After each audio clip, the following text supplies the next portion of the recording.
చింతించుటేలా నా ప్రాణమా, చింతపడుట వల్ల నీకు లాభమా,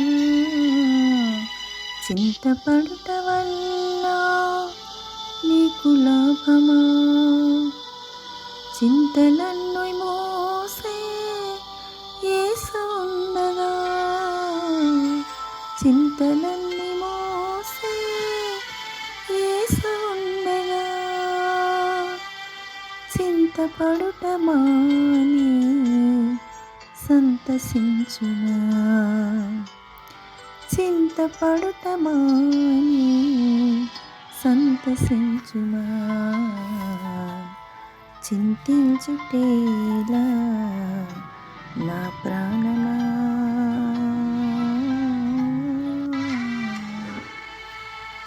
క్రీస్తునందు ప్రియులైన సహోదరి సహోదరులకు ప్రభువైన యేసుక్రీస్తు వారి దివ్యనామమున శుభాలు. నూతన జీవిత అనుదిన దైవ ధ్యానము. విగ్రహారాధన అంటే ఏమిటి?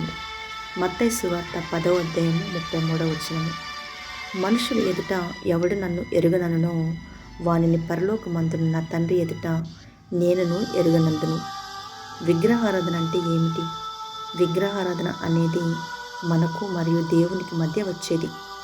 యెహోషువ తన ప్రజలు విగ్రహారాధనను కొనసాగిస్తే వారి దేశము నాశనం చేయబడుతుందని మరియు వారి ఆత్మలు శాశ్వతమైన మరణానికి గురవుతాయని చెప్పాడు. కాబట్టి మీరు ఈరోజే నిర్ణయం తీసుకోవాలని కూడా వారికి చెప్పాడు.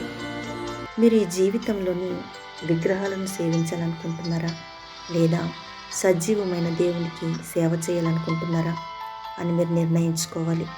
ఈరోజు నిన్ను ఎన్నుకో అని యెహోషువ చెప్పాడు. నేను నా ఇంటి విషయానికి వస్తే మేము ప్రభువుని సేవిస్తాము. మీ గురించి ఏమిటి? మీరు జాషువాతో మీ స్టాండ్ తీసుకుంటున్నారా? ఎంత ఖర్చు అయినా మీరు ఎవరికి సేవ చేస్తారో ఈరోజే ఎన్నుకోమని నేను మిమ్మల్ని అడుగుతున్నాను. మన కుటుంబాలు మన కొరకు క్రీస్తుని ఎన్నుకోలేవు, మన స్నేహితులు చేయలేరు.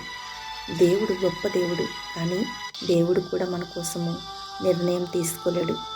అతను సహాయం చేయగలడు, కానీ మనము మాత్రమే నిర్ణయించగలము. మన ఎంపిక మనమే చేసుకోవాలి.